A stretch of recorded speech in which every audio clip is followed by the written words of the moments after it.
Good morning, everybody, from Anderson Forge on this beautiful 14th day of May 2012.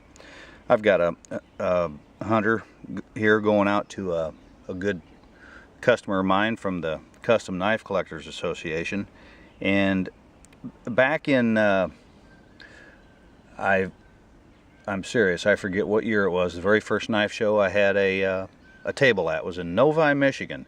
There's a knife show that was held in conjunction with an antique firearms organization, and I was strolling the antique firearms section one day and saw a knife that was some old rusted up piece of relic from, I don't know, the guy said it was mid 1800s, and I was inspired enough by that knife. I drew a quick sketch of it. I did not have a camera with me, and some years later I started making a knife like it that I called my White Iron Hunter, named after a lake in the Boundary Waters wilderness.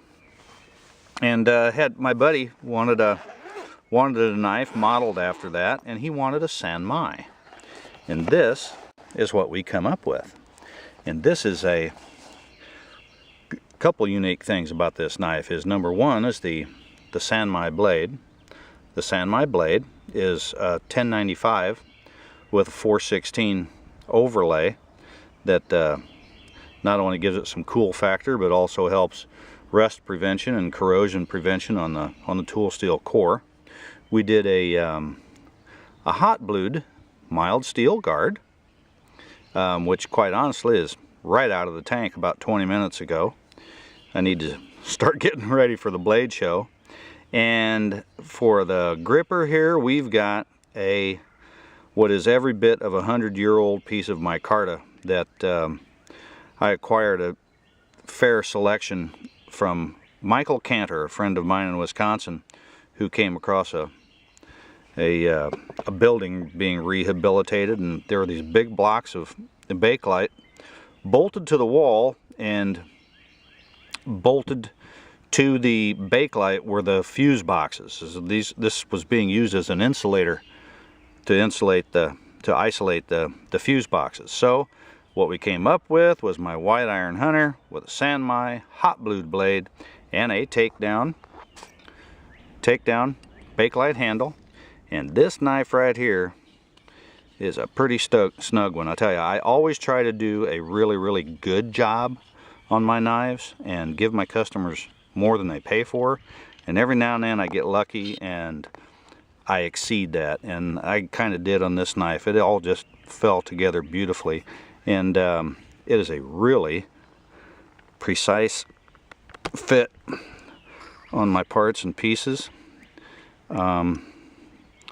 These pins are free floating. Some people ask me why that is, and you know, I make them free floating because if we were to epoxy them in place, and if one of them was to get bent, you wouldn't be able to get your knife back together. Well, we can always replace the pins. They're pretty cheap at Fastenal.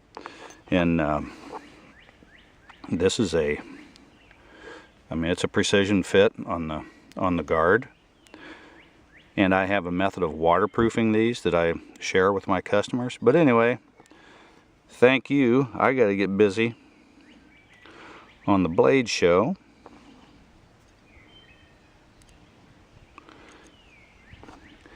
And here this little puppy goes together like so.